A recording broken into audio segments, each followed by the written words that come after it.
Joe talks about Joe.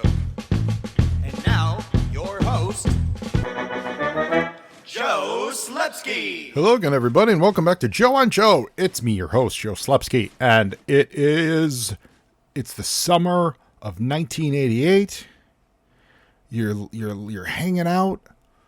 A mailman shows up, and he delivers the G.I. Joe magazine for summer of 1988 in your hands. That's right, everyone. It's another episode of Joe and Joe Illustrated, and we're digging into the summer 88 G.I. Joe magazine. For you new listeners, Joe on Joe is a watch-along podcast. Watch along, read along, listen along, where I've covered all of the episodes of the show, all of the issues of the comic book, and ideally you put me in your ears, and then you read or you watch, and you hear our commentary as we go along.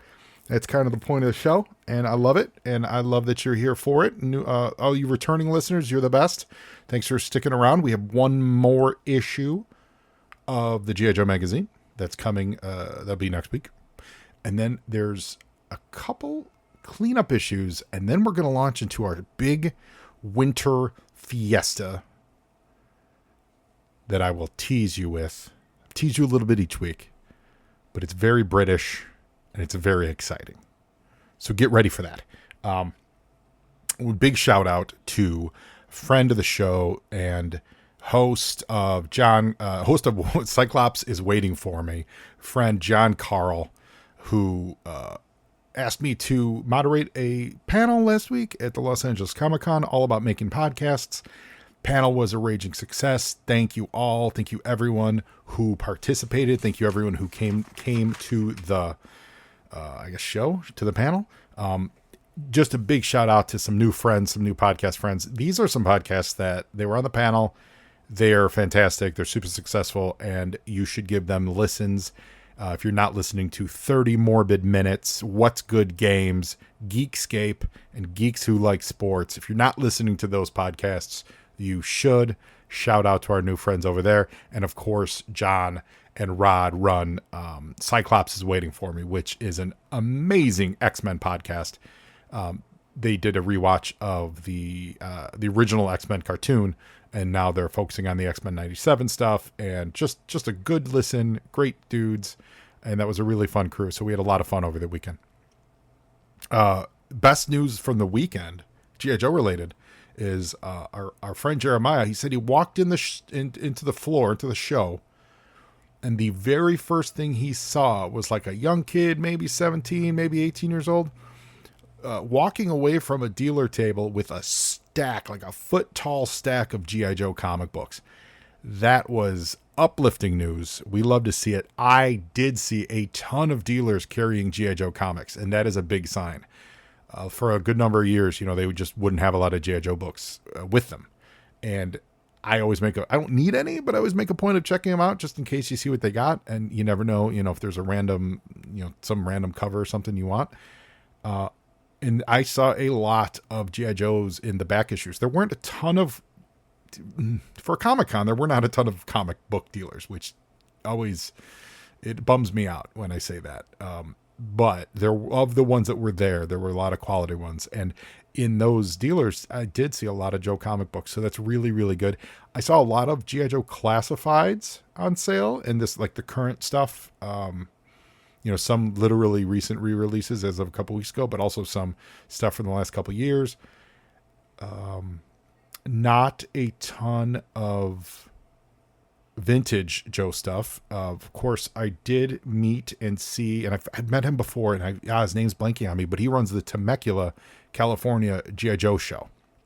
So if you're listening to this, I know you gave me your card, and I wasn't prepared to make this reference now, so I don't have it in front of me, but he was a super great dude, and I bought a couple Joes off him. So make sure you look out, Google Temecula G.I. Joe show, and go check their show out. It's I've heard it's really great. I've actually never made it. I want to try to make it this year. I keep getting, it's about 2-hour drive for me, and I keep getting reasons not to go. So this year, maybe December I'll hit it, but I think it's coming up in December. And I've always heard it's a really, really great show. I think, you know what they did? They teased me what the show exclusive is going to be, but I'm not going to tell you because it sounded really great. So Google Temecula G.I. Joe show, you'll find it, and go check them out. But I finally replaced my crankcase, because I had an Ostracker, absolutely one of my favorite toys, 100%. And crankcase always drove it, so I played a lot of crankcase. But you know, when I moved my collection a couple decades ago, the drivers went with their cars. I couldn't split them up, so I needed to replace my crankcase. So I replaced the crankcase this week. He is now driving Bumblebee, which, for the record, Hasbro, I wish you would have redone crankcase with Bumblebee. Maybe it was a mold issue because you already had the new, like, you have the stalker mold going, so. You know, maybe that's the case, but crankcase belongs to the Ostracker. So now he is in my Bumblebee. He is chilling. I also got a 91 Snake Eyes. He's like the blue one with, I call it like the dog handler mask. Maybe it's a hockey mask or whatever, but it's that blue one. So I got him fully replete with all his gear, and I got all that from the Temecula Joe table. That was great. There was one other dealer with some sealed, I think they were sealed, but boxed older vehicles. I think he had like did he not a Snowcat? I think he had a polar bear, and I think he maybe had did he have a Mobat? I don't know. So one of the mid 80s vehicles, not the later run. And but they were like locked away on a shelf. I did not see a ton of figures, so that's all right. So, listeners, if you are online right now, which chances are, since this is a podcast and the podcast is delivered over the internet, that means you are somehow connected to the internet. Please give us the show a rate and review on whatever podcast catcher you are on. All the reviews help. You can also drop me a line at Facebook, Twitter, and Instagram at Joe and Joe Pod. Send me an email to joeandjoepod@gmail.com.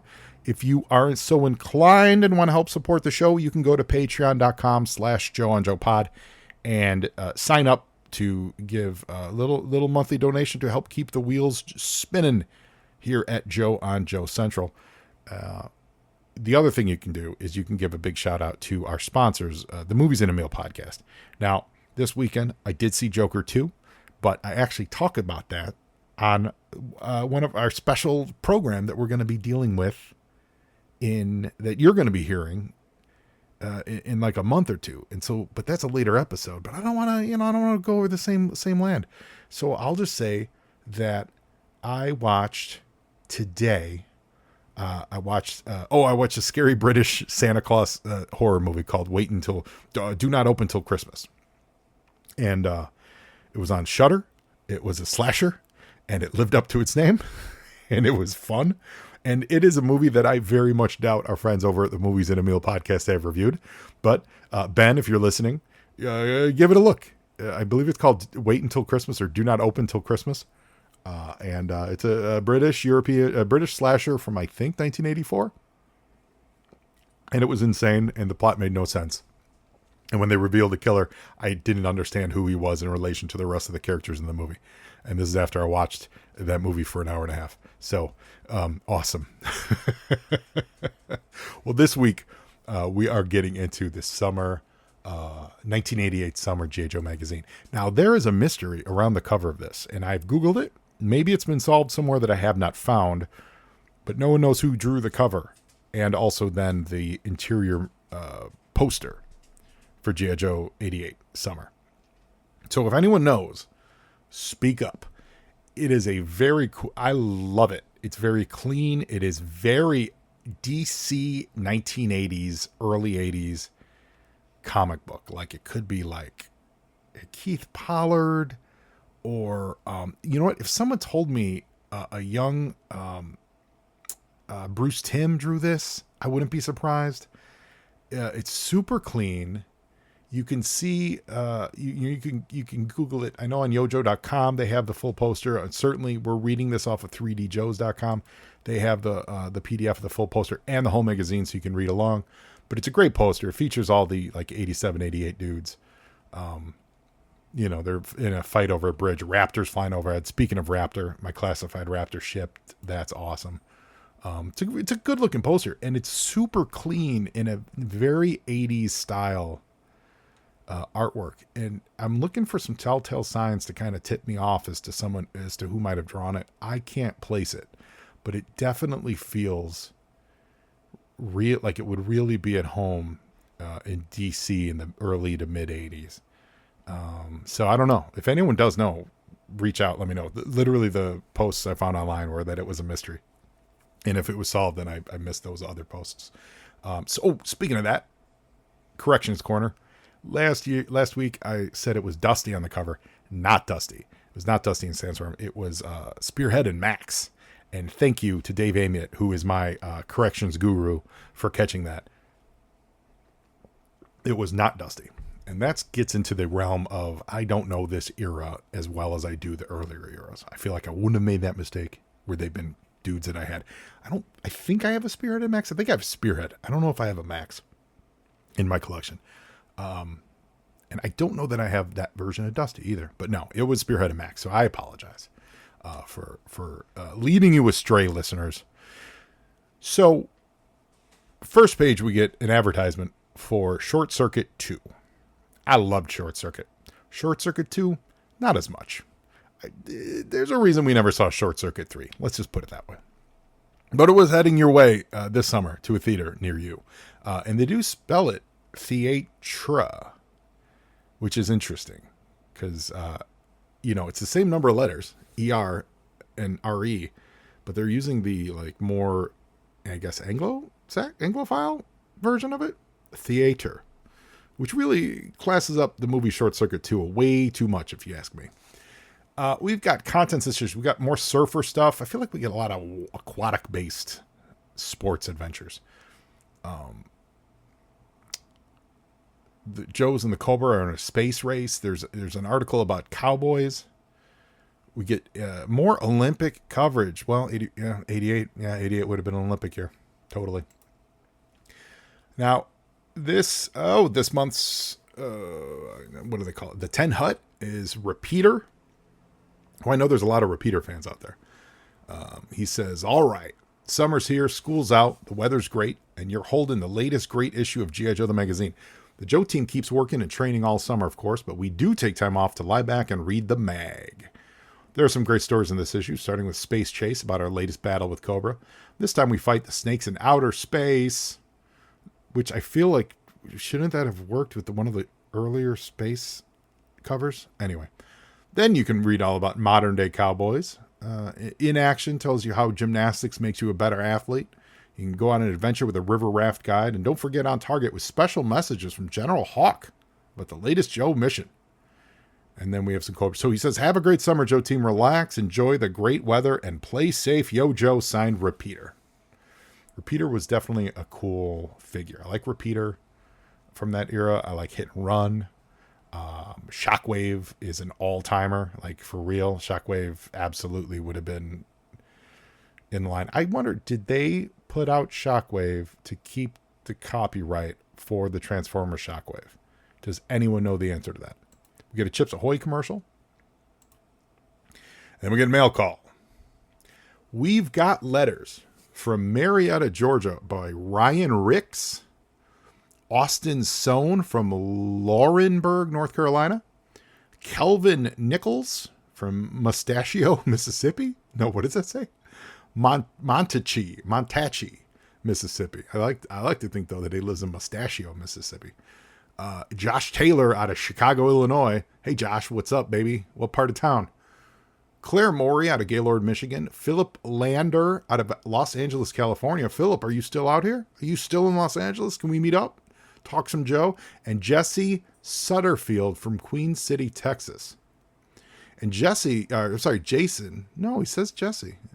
Jason Sutterfield of Queen City, Texas. He got into the holiday spirit by covering his tree with all of his G.I. Joe team figures. Yo, Joe, that's what I'm talking about.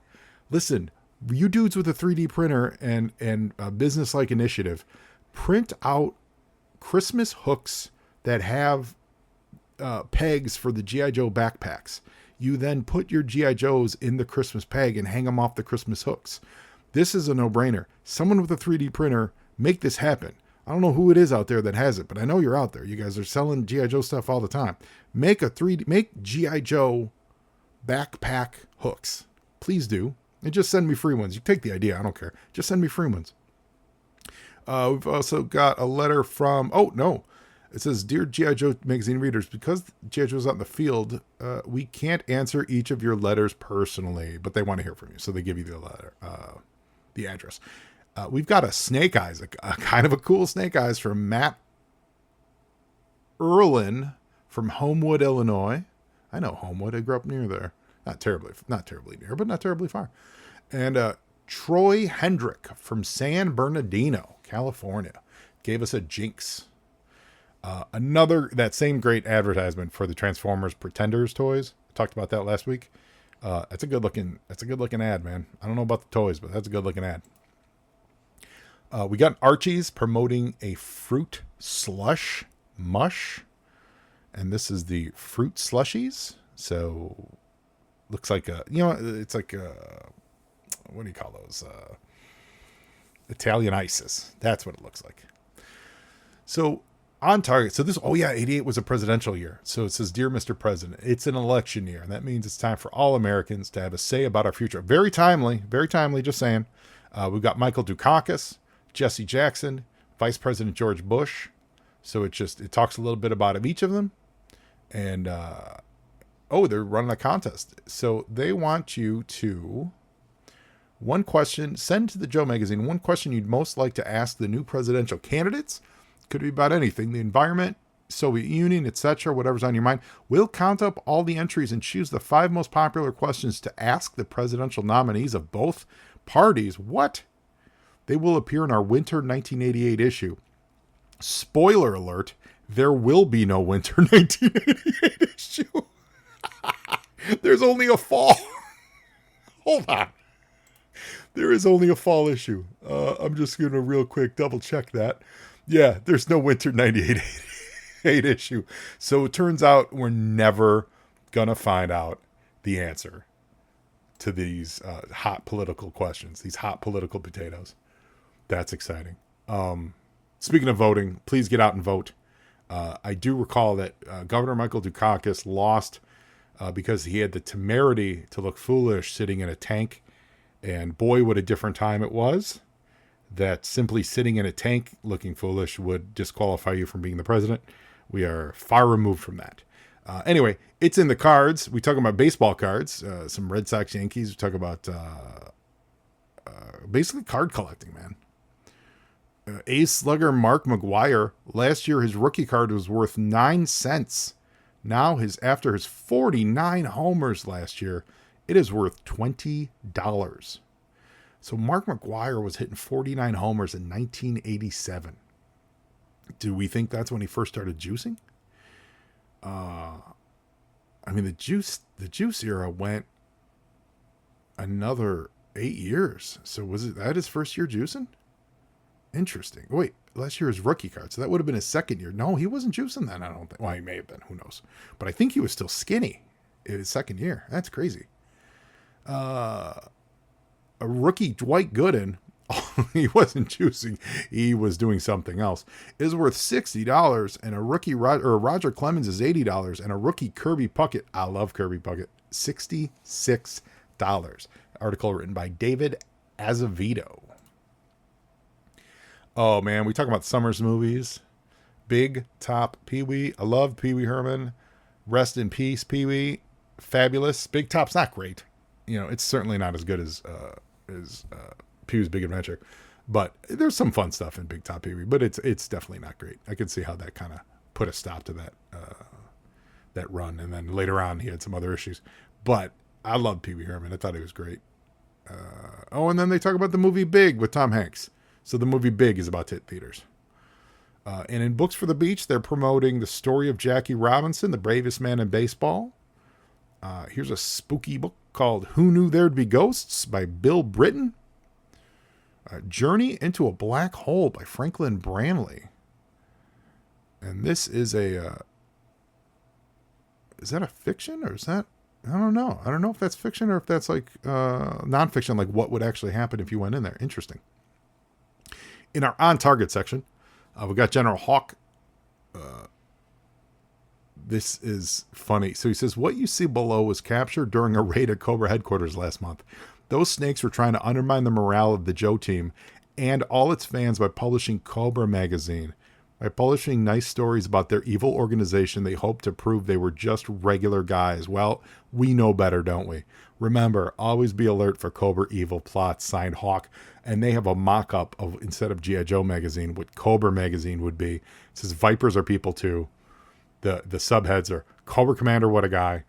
Kids speak, we like Cobra too. A visit to Snake Farm. Best villains of the movies. And Cobra saves the day. And inside, a groovy poster of your favorite Cobra buddies. And it's Cobra Commander in his spacesuit, handing an apple to a young boy. This is the greatest thing they've ever done in this G.I. Joe magazine. More of this. You remember how the last few weeks I've been saying that it isn't like super G.I. Joe centric? This is what I'm talking about. Had they done more stuff like this, like in universe, telling you how to avoid Cobra hijinks with actual mock-ups of Cobra magazines, 100% this is great. I salute this. Good job, whoever put this together. I salute you. It actually says illustration by Brad Heyman. Brad Heyman. I wonder if it's not terribly far from the cover. And I mean that. Let me see what is Brad the one who did the cover? It's not terribly different. And I'm talking about like Cobra Commander's, the look of his uni. Hard to tell. I can't really say definitively, but it's not terribly different. It's really great though. Salute that one. We got a 2-page spread of men's gymnastics. Mitch Gaylord featured. Man, he was huge. Remember he did the he did a gymnastics movie, American Eagle. I think Iron Eagle was not Mitch Gaylord. It was Iron Eagle was the one about the plane, but I feel it was called like American something. And then fairly positive Mitch Gaylord was the other Flying Grayson when they made Batman and Robin, or Batman Forever. Whichever one the Flying Graysons were. Batman Forever. When they made Batman Forever. No, Batman and Robin. Yeah. Whichever this third one was. When they introduced Robin for the first time. He was the other Flying Grayson. And then because he was Chris What's-His-Face's stunt double for the rest of the movie. So that's why there's two. He has a brother in that movie because they said, yeah, sure, Mitch Gaylord, just be the other Flying Grayson. So that's kind of funny. Little bit of trivia for you kids. Which one came first? Batman Forever is... That's the third one. Batman Forever is the third one. And don't send me corrections. I'll have it figured out by then. Cowboys. We got a 2-page spread on Cowboys. That's kind of fun. Today's Cowboys combine tradition with technology. This is fascinating. Articles like this absolutely do fascinate me. You know, and obviously this is 30 years old, but just these old world, there's not a lot of really old world professions. And this absolutely is one. You know, that in the modern day, how are you doing it? What are you using to do differently? You know, how are they using modern techniques? I will say, for the faint of heart, there is a photo of someone branding a cow, like in real time. Like that's a little gruesome, you know. And you know, not to get too, you know, whatever about it. But yeah, it's crazy. They got a picture of a cow. You see the smoke coming off the flesh of the cow. That's wild. Anyway, it's a 3-page spread. There you go. That's pretty neat. And then you get the, you go to the magazine, or the poster in the middle, which is pretty great. We got Space Chase. That's our story. Chuckles floating helplessly through space. Voltar's involved. And Falcon's involved too. We got another ad for the G.I. Joe magazine. 4 big issues, even though there's only one left. And you can get your G.I. Joe sunglasses, just like last time. Here we go. Then we get a little 2-page spread on Surf and Safari by Tish Hamilton. And we get a little breakdown of surfboards. I mean, surfing, like 80s was you know, surf culture had been around for a while, but 80s was the era where like the world discovered surfing. It really was. Who was the first surfer? No one knows for sure, but it's clear that the sport began some 1,800 years ago when the Polynesians paddled surfboards to the Hawaiian Islands. That's wild. The Hawaiians surfed on wooden boards with round ends that weighed up to 100 pounds. The long and narrow boards were made of wee wood. Needless to say, boards today are considerably lighter, etc. Talk about surfing pro, surfing fashion. Surf fashion, that's what it was in the 80s, man. Surf fashion took over. So you were wearing surf fashion even if you lived in like Chicago. Like if you lived in the Midwest, you were rocking some surf fashion. And here's some surfing lingo. Let's see if you guys know what this is. Anglin, which is sliding across the face of a wave. Of course, if you ate it, it means you're wiped out pretty badly. A grommet is a young surfer. Gnarly is challenging but beatable. If you're hot dogging, of course, you're showing off. Shooting the curl is riding the wave right where it's forming a tube, which also is tubular. If you're stoked, the totally awesome feeling you get when you shoot the curl. Surfing safari is a trip where you hunt for big waves. Yeah, you know what? I take that back. The Beach Boys made surf culture back in the 60s. I feel like it disappeared for 10 years, and then it came back in the 80s. But yeah, totally. It was total surf. Beach Boys made it big. Sorry about that. Yeah, these are great. You know what's really funny? Nah. Let's see. Still use the word gnarly. Still use ate it. We still use radical. Still use stoked. Absolutely still use stoked. Don't use tubular all that often, but used to totally use tubular. We still use hot dogging. Yeah, that's so funny. There's a lot of these we still use. Every kid's dream. We got a story about life as a major league bat boy. Some lucky kids make the major leagues before they finish high school, but their big league jobs include doing laundry, picking up bats, and polishing shoes. Jeff Parker, 18, out of Yorba Linda, California. He's been the bat boy for the Angels for 3 years. So he was a bat boy when he was 15 years old. Wow, that's great. It's not all fun and glamour, however. Jeff sure has become friends with several players, including his favorite player, third baseman Jack Howell. And he shared some funny times on the field. Like that time shortstop Dickie Schofield couldn't get the donut off his bat. Wah, wah. Before road trips, the Bat Boys pack all of the team's equipment and uniforms and load them onto the bus at the airport, or to the airport, rather. When the team returns, the Bat Boys are waiting to unload and put away the bats, uniforms. They're basically indentured servants. I don't know how much Jeff was getting paid at 15 years old, but good for him. That's quite exciting. Have you guys ever been a Bat Boy for like a major league? Because I know they would do them as charity stuff. It's like my friend Danny growing up. I remember he was Bat Boy for a day for the White Sox. I remember seeing pictures of it. Got an ad for Archie and his search for the Fruitosaurus. So more Archie fruit snack inspired cartoons. Code breakers lost on a mountain with a banana. Below are some adventurous situations Joe team members might find themselves in a wildly spinning plane aboard a ship in a storm. So choose 2 pieces of equipment from the list. Oh, okay, so the earth rushes up, the clouds surround you. What will you do? You're falling in a biplane. What will you do? And you have 2 things. You need a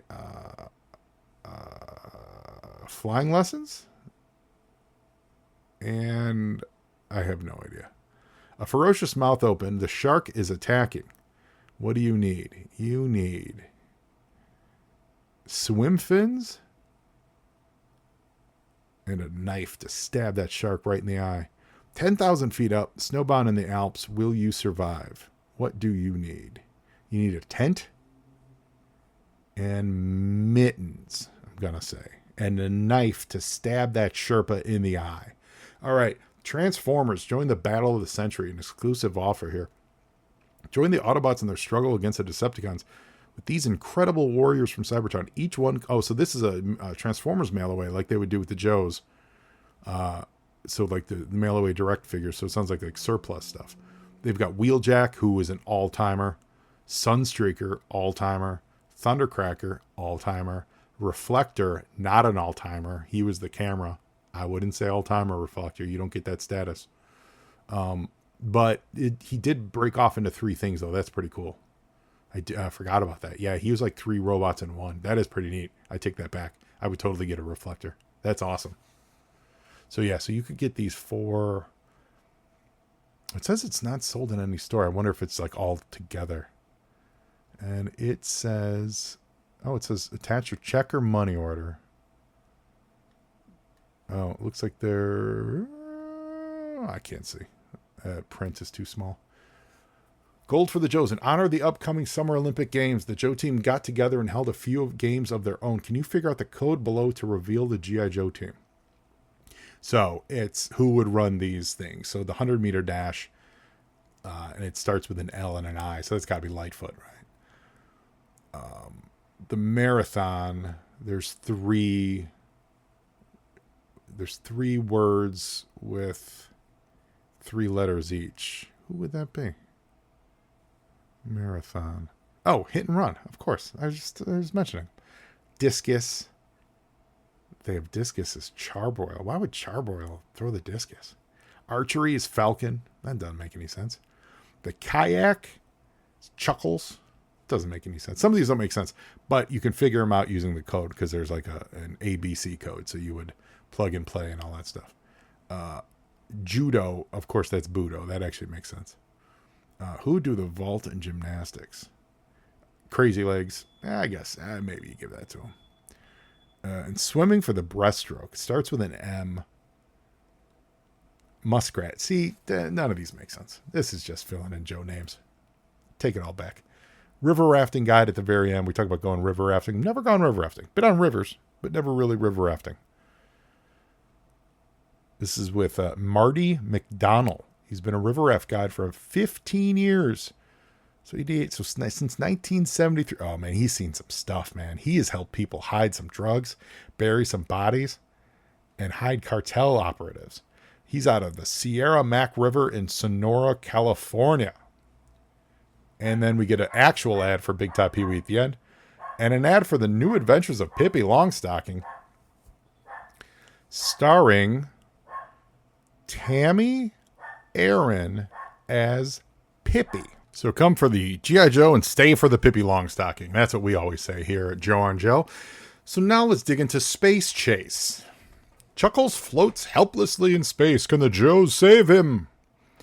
Well, buddy, welcome to the big, wide, wonderful world of outer space, Gung Ho said to his partner, Shockwave. That's Earth, about 100 miles behind us. Speaking of Shockwave, Shockwave was sitting in the seat behind Gung Ho. He looked out an observation window of the mini space shuttle, otherwise known as the MSS. We talked about this last time. The two G.I. Joes had come to outer space to follow Voltar and find out what he was doing in orbit. I don't get it, Shockwave said. How did Voltar get an MSS in the first place? I thought this little baby was super secret army vehicle. And when Cobra tried to grab it a few months ago, we got it back. Well, we got the MSS back, all right, Gung Ho said. But Cobra got the plans. Then Destro stole them from Cobra, and now he's built an MSS that's identical to the one we're piloting. We got word just in time that Voltar was in the MSS and on the move. But we don't know where he's headed. This is convoluted. Just then, a calm voice came through Gung Ho's headset. It was Lieutenant Falcon, who was piloting a second MSS right behind Gung Ho. Prepare for battle, Lieutenant Falcon said. I've spotted Voltar on radar, but remember the drill, you guys. Let them know we're here, but no direct hits, no casualties, no serious damage to their MSS. Drink every time you hear MSS. It seems like a waste of good ammo, sighed Shockwave into his radio. Why can't we blast those snakes into space dust? I've got my reason, Lieutenant Falcon said mysteriously before signing off. Suddenly, a new voice, talking quietly and quickly, came on the Joe's team radio. Falcon, I hope you can hear me because I'm not going to get a second chance. Shockwave spoke up first, his voice as surprised as his face. Chuckles, is that you? Where in the Milky Way are you? I'm on board with Voltar, Chuckles said, speaking in a loud whisper. Where else would a good undercover infiltrator be? Then Lieutenant Falcon cut in. Chuckles, this is Falcon. Have you found out Voltar's destination? Space Station Alpha, said Chuckles. Voltar knows it's unmanned, and its automatic defense system won't fire on an approaching American aircraft. Since his mini space shuttle is identical to yours down to the last rivet, it will have no trouble docking. After that, Voltar plans to reprogram the artillery on Alpha to fire back at Earth. Well, what's your security status? asked Falcon. I'm in no danger, Falcon. These Iron Grenadier brozos think I'm just one of the boys, said Chuckles with a small laugh. See you at Space Station Alpha, but remember, you've got to get there first. Count on it, Gung Ho barked into his radio. So he didn't want to fire on that because he knew Chuckles was on board. Why didn't he just tell them Chuckles is on board?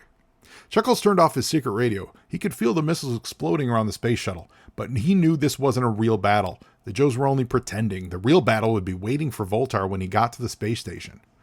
Suddenly, a quick boot in his side and a piercing pain snapped Chuckles out of his thoughts. He looked up right into the evil eyes of Voltar, the army commander who took orders only from Destro, when he took orders at all. Voltar picked up Chuckles with one hand and ripped off his secret radio with the other. He smashed the radio in his fist. Haven't you ever heard of the on-off switch? Chuckles joked, looking at the broken radio. Very funny. Let's see if you have let's see if you have any talent as a yo-yo, Voltar said with a cruel smile. That doesn't make any sense. Voltar ordered his Iron Grenadier pilot to stop and all escape maneuvers and slow down the MSS. It was an action that confused the Joes, who watched from their own spacecraft. Then Voltar's hideous plan began to unfold. The hatch is opening, Gung Ho said. It looked like they're going to jettison something from the ship. In the distance, a small silver figure came floating out the blackness of space. It was attached to Voltar's MSS by just a thin cord. Gung Ho watched through the high-powered holographic binoculars. And then he said angrily, "Well, that's Chuckles. He's in a spacesuit with a life support umbilical back to the ship." The Joe team watched in horror as the thin cord sending oxygen to Chuckles was released. Chuckles' weightless body began to rotate and float away into space. Then the enemy took off. The Joes didn't hesitate for a second. Even though Voltar was getting away, they had to rescue Chuckles. It was going to be tricky. If they flew too fast, they might pass him, and worse, burn him in the exhaust from their rockets. But if they flew too slowly, Chuckles would run out of breath, out of time, and out of luck. The two Joe mini space shuttles moved through space like spiders on a lake.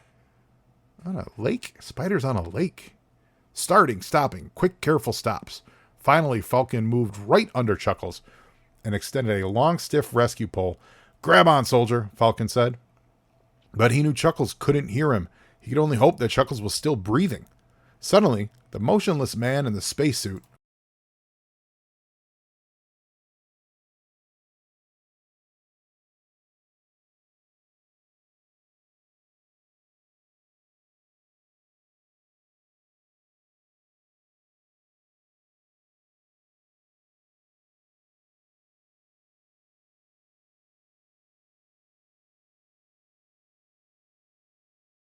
swung his arm around and took hold of the pole. In seconds, Chuckles was safe and inside Falcon's MSS. "Are the snakes still heading for Space Station Alpha?" Falcon said. "Yes," Chuckles said. "And with their head start, they'll have time to get there, reprogram their weapons, and watch a good movie before we even show up." "Not if we take a shortcut," Shockwave said into his radio. He was checking his radar screens. "I mean, we could go through the Gallison asteroid belt. It's the only way to beat Voltar and save the space station." "Hold it," Chuckles said. "Isn't that what they call the Bermuda Triangle of asteroid belts? You know, lots of people sail in, but nobody comes out alive. How are we going to get through that?" "Well, we could blast through with lasers," Gung Ho radioed back. "Oh, we could use anti-magnetic force field," Falcon said. "Or we could just do it with an off-tackle play using blocking guards," Shockwave said into his radio with a laugh. "This is no time for fun or football games," Lieutenant Falcon said sharply. But then Shockwave showed the team leader what he had in mind. He told Gung Ho to aim their MSS straight for the dangerous floating mass of asteroids. Then they bumped one of the giant rocks of the Garrison asteroid belt. The rock moved aside, opening up a small path for Falcon. Gung Ho and Shockwave repeated the maneuver again and again. Each time they bumped into an asteroid, it sent jarring shockwaves through their ship, but they managed to clear the way for Falcon's MSS. Falcon made it through unharmed. "Gung Ho, what's your damage assessment?" Lieutenant Falcon asked his business-as-usual voice as he wiped sweat from his forehead. "We're still flying," Gung Ho said, "but we're limping, Falcon. In fact, I don't think we can make it back to Earth. You'd better hustle it over to the space station before Voltar arrives." Falcon fired his rockets and took off for the Space Station Alpha. When he got there, he docked on the lunar side and entered the airlock, but he couldn't see the other side of the space station. Had Voltar already docked? Would he be inside, waiting for the Joes when they arrived? When the MSS carrying Voltar and his Iron Grenadiers entered the gravitation lock of Space Station Alpha, Voltar looked around. Then he ordered his men to step forward. "The space station is unmanned," he said. "It's an easier target than I had hoped." "I claim the space station for our leader, Destro," Voltar shouted. You can claim it for Pee Wee Herman." "Ha! If you want to, pal," said Lieutenant Falcon through the space station speaker system. "But you're our prisoners. Now throw down your guns and start pleading for mercy." Right then, Gung Ho appeared out of nowhere. He had a laser rifle in his hands trained right at Voltar. seeing that the Iron Grenadiers started dropping their hardware. Voltar suddenly laughed. I know the only way you GI germs could have gotten here so fast. You left your undercover agent to die in space, he said, his voice filled with victory. But Voltar's victory laugh ended when Chuckles stepped out from behind a corner. Wrong, Mouse Brain, he laughed back. Well, hate to win and run, but we've got to get back to Earth, said Lieutenant Falcon. Let's get these space shuttles out of here.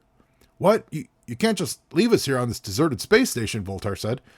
Isn't that un-American? You have 3 MSS vehicles. Don't be greedy. Give us one. Well, he's right, Lieutenant, said Gung Ho. What do you say we give him my ship? Voltar smiled with relief. Well, that's more like it, he said. Gung Ho's smile was even bigger. The only thing is, my ship is leaking fuel. The radio's down. The steering is shot. The navigation radar is a joke.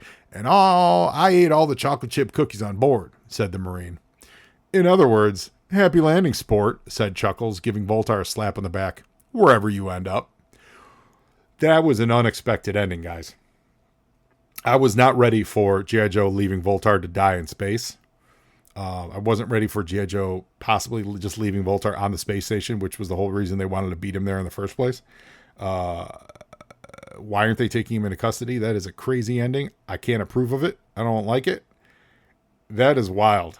That is Megan Stein and R.L. Stein, or H. Williams Stein, I believe is R.L. Stein. That is the Steins realizing they only had 200 words left to wrap this story up, and they had no way to end this. That's crazy. Also, using the one shuttle as a pinball move, also crazy.